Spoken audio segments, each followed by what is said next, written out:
in aan dareemno farxad iyo caafimaad isla markaasna aan helno xiriir wanaagsan, jir qurux badan iyo maskax saliim. intaba iskama yimaado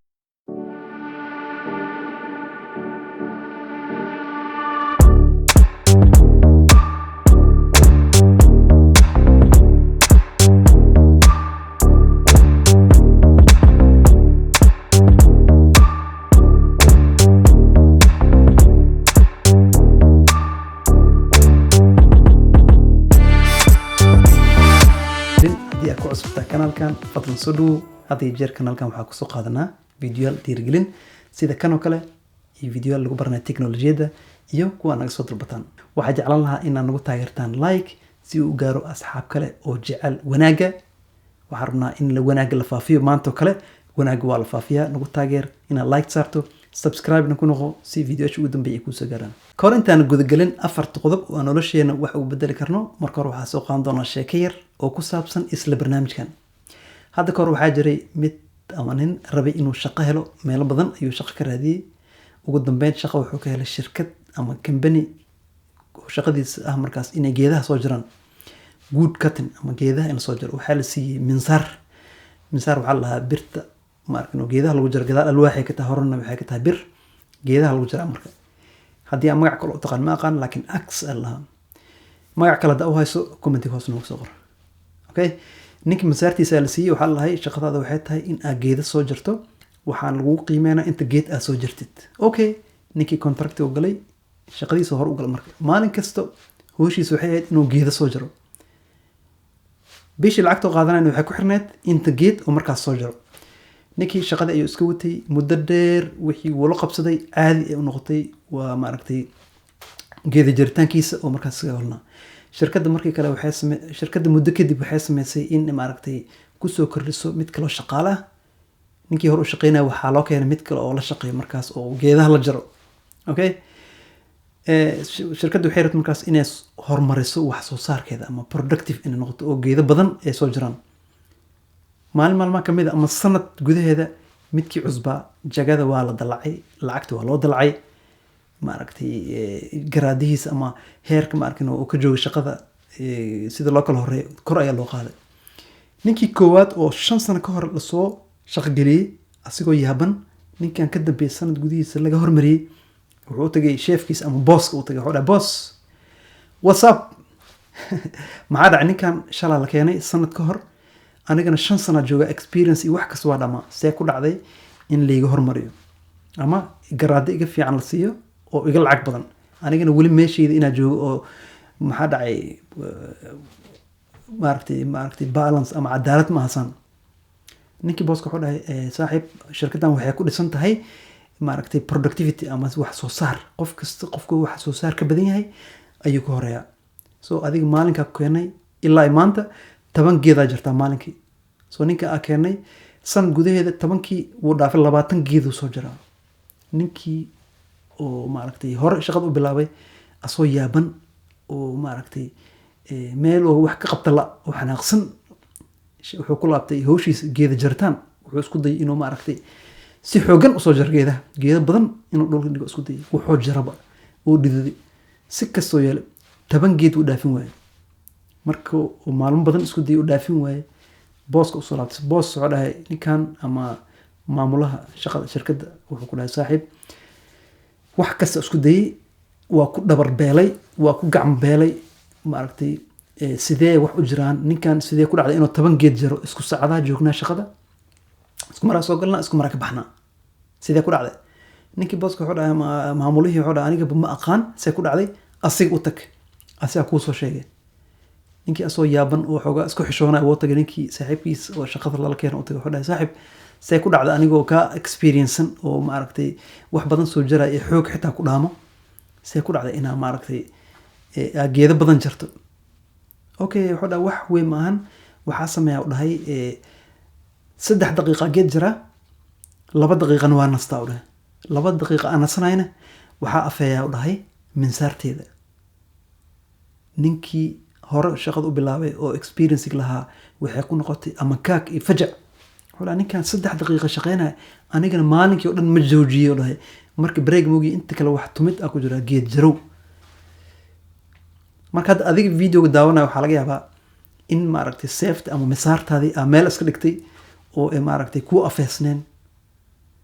waxaa jira dad dhalinyar badan ama dad badan oo waxbarashada waqti hore soo dhameeyey, kuwa hadda ku howlan iyo kuwa hadda ka bacdi waxbarashada dhammaan doono oo u maleeya markaas in waxbarashada ay markaas ku eg tahay markii dugsi sare ama jaamacad ama master ama PhD waxaas markii la dhameeyay inay ku eg tahay. waxbarashada sideeda ma dhamaato, waa wax socdo. cilmi alcilmu waxaa lahay utlub alcilma min almahdi ila luxd, ilaa yaraanta ilaa weyninka cilmiga waa la kasbadaa. waa waxyaabaha asaaska qof bini aadamka inuu lahaado. cilmiga waa inaa maragtay kasbataa. mararka qaarkood waxaa suuragal in howl maalmeedka ay kugu farbataan oo aad dareemto daal iyo caajis, isla markaana wax soo saarkaagii oo markaas hoos u dhaco. markay sidaas xaalka uu yahay ma aha inaa maaragtay hor fariisto tv-ga oo ah markaas YouTube, Netflix iyo HBO aa daarato si aa u daawato musalsalo aad iyo aad u dheer si boorinka asaga qaado. markaas taasi macnaheeda ma ahan in aa misaartaada afiisanaysid. taasi waa misaarta meel ayaa dhigtay si ay u mirirto. haddii aa beri maagto in aa kusoo laabato howlihii aa qaban jirtay ma u diyaarsanid, sababtoo ah misaartaadii maku afeysna. waa sidii ninkii aa kasoo sheekeynay oo 10 geed meel u dhaafi waayay. sidaa hore usoo sheegnay videoga maanta waxaa kusoo qaadan doonaa 4 qodob. 4tooda waxaa laga yaabaa in aa mid kamid a ama 2 kamid a aa hore u sameyn jirtay. waxaa rajeynaya in aa isku daydo 4tooda inaa ku wanaagsanaato haddii aa rabto in noloshaada aa wax ka bedesho.